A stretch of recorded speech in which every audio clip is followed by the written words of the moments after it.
Olá, meus irmãos, a paz do Senhor Jesus, tudo bem com vocês? Jesus é o verdadeiro entendimento.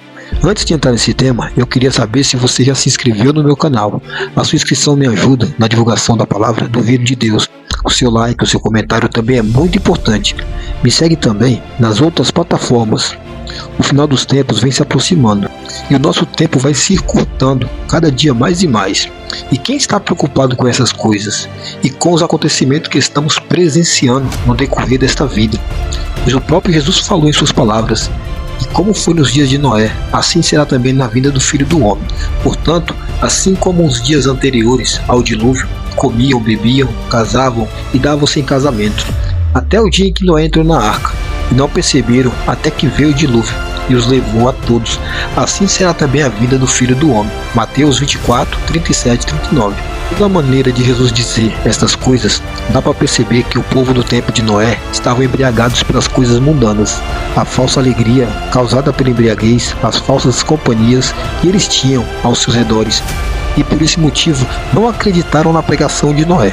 E por incrível que pareça, Jesus nos diz que vai ser da mesma maneira na sua volta ao mundo. O povo vai se encontrar em um momento de distração com as coisas perecíveis deste mundo. E qual vai ser a desculpa daqueles que ficarem para trás? Eu não te conhecia? Eu não sabia da sua existência, Senhor? Eu achava que a Bíblia era um livro de história como os outros qualquer. Sim, muitos vão querer justificar suas incompetências naquele grande dia, mas o grande rei vai mostrar para cada um de nós os livros com as nossas histórias e a trajetória de cada ser humano.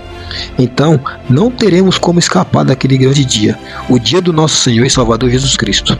No livro de Apocalipse, capítulo 20, versículo 11, João fala sobre as pessoas que tinham o nome escrito no livro da vida, e diz também sobre aqueles cujo nome não estariam escrito lá no livro da vida.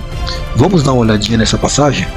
Então abre a Bíblia comigo no livro de Apocalipse, capítulo 20, verso 11, que diz: Depois vi um grande trono branco, e aquele que nele estava sentado, a terra e o céu fugiram da sua presença, e não se encontrou lugar para eles.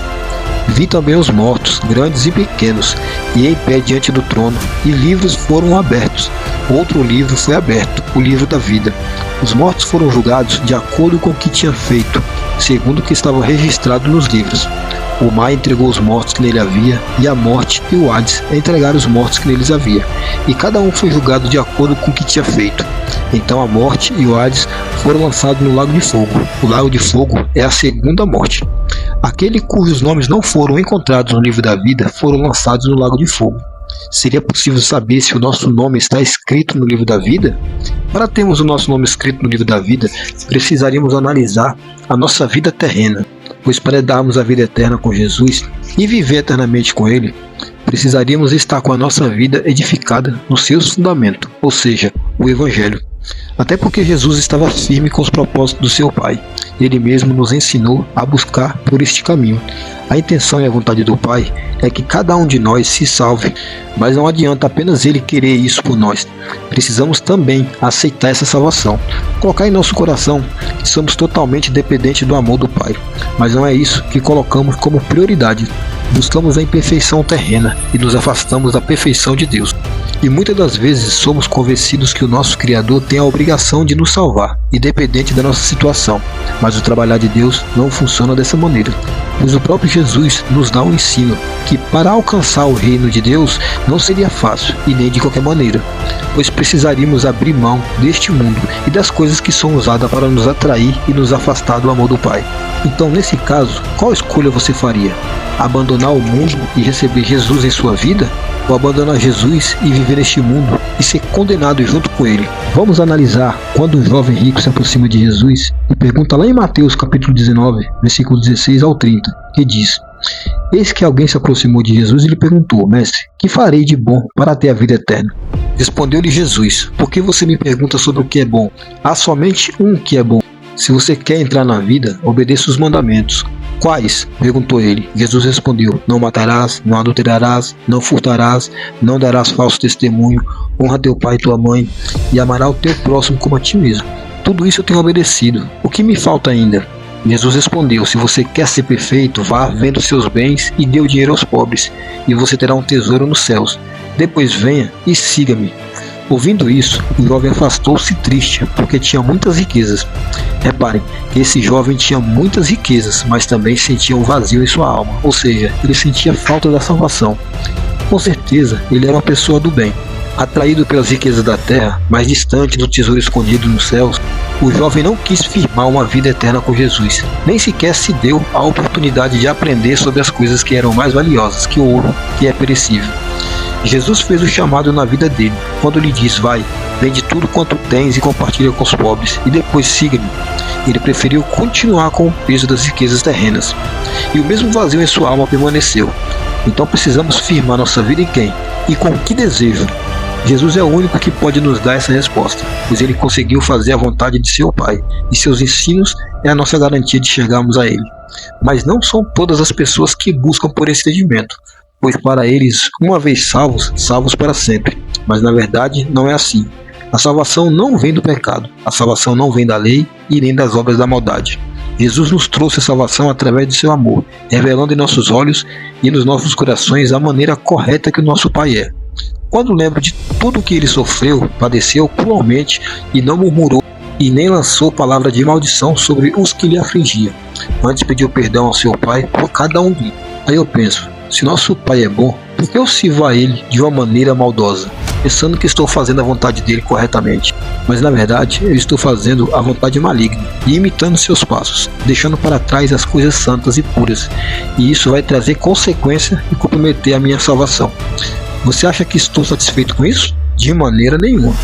Já não basta sofrer tanto aqui no mundo, perseguições, levantes, calúnias, apontamentos, e no final das contas saber que tudo foi em vão? Quando Paulo repreende a igreja sobre os ensinamentos que eles estavam recebendo e tolerando, isso aconteceu na igreja da Galáxia. Lá em Gálatas 2, 11 e 14, você lê e medita sobre isso.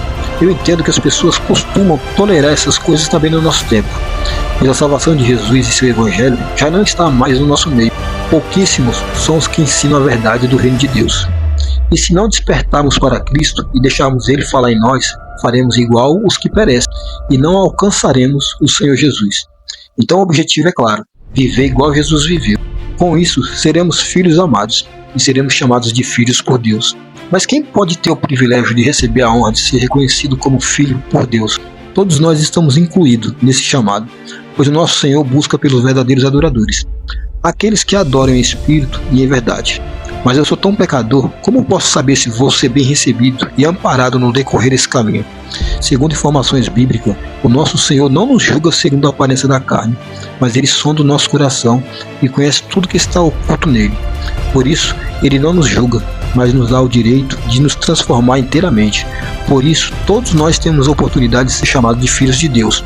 O ladrão, a prostituta, o malfeitor, o traficante, o assassino, aquele pior dos piores que existia aqui na terra tem o mesmo direito de ser chamado filho do Altíssimo.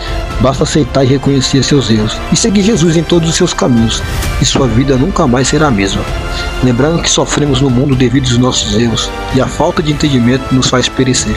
Algumas pessoas têm um chamado em sua vida, mas existe um que trabalha contra a vontade do Criador, e a sua obra é a causa da morte de muitos pecadores, que não conhecem o caminho e não compreendem sobre a palavra de Deus, e trabalham pelo comando de Satanás, os quais perdem sua vida em troca da morte. Pois o próprio Jesus disse que o salário do pecado é a morte, mas temos em nosso favor o dom gratuito de Deus, e isso nos garante a vida eterna.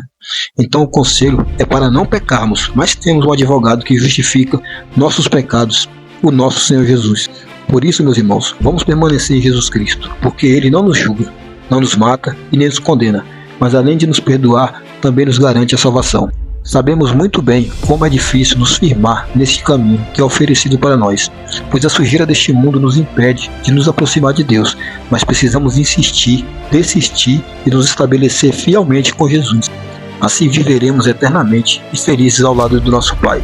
Deus tem algo melhor e especial para nos apresentar, para que tudo seja cumprido conforme a vontade do Pai, e que toda dor, todo ódio, toda maldade e sofrimento seja desfeita para sempre e eternamente. Então vale a pena fazer esse vídeo e anunciar o Evangelho para você. E a minha felicidade é essa, ir pelo mundo e pregar o Evangelho. Gostaria de te dizer, faça o mesmo, pois somos convidados para viver com Jesus. E a oportunidade de falar sobre o que Jesus tem para nos dar é uma honra, e quase ninguém tem interesse por essas coisas. Muitos buscam por poder, autoridade e revelações. Nós buscamos pelo Senhor Jesus, o qual nos ensina toda a verdade. Busque, medite, ore e o Senhor te mostrará as maravilhas que estão reservadas para aqueles que o amam. Talvez você esteja vivendo um momento de tristeza. Se o seu sofrimento for depressão, crise de ansiedade, angústia, síndrome do pânico, ou se você sofre ataques espirituais e sente que a morte está te atormentando, te orienta a buscar no Senhor Jesus e na força do seu poder. Leia Efésios 6:10 e busque pelo poder do nosso Criador, e Ele te livrará das mãos de tudo que é mal e te consolará para sempre. Eu também vivi assim, sofri muito por viver uma vida de desobediência e quase fui morto por aquele que se disse ser o meu Deus e que me garantiu as riquezas e as coisas que o mundo tem para oferecer. E como a minha ganância era grande, eu aceitei e grande foi a minha ruína. Mas o Senhor Jesus veio ao meu encontro e restaurou a minha vida. Escreveu meu nome no livro da vida e hoje eu reconheço como único, fora Ele não há outro. E assim eu vivo, não mais por mim mesmo, mas por Cristo, Filho de Deus. E que Ele seja visto e reconhecido em sua vida. Assim eu profetizo em nome do Senhor Jesus. Toda tristeza, toda angústia, depressão, todo tipo de maldade seja retirado de dentro da tua vida. Que o Espírito Santo do nosso Pai venha fazer morada e reine para sempre com você e com todos aqueles que estiverem ao seu redor. A paz do Senhor Jesus.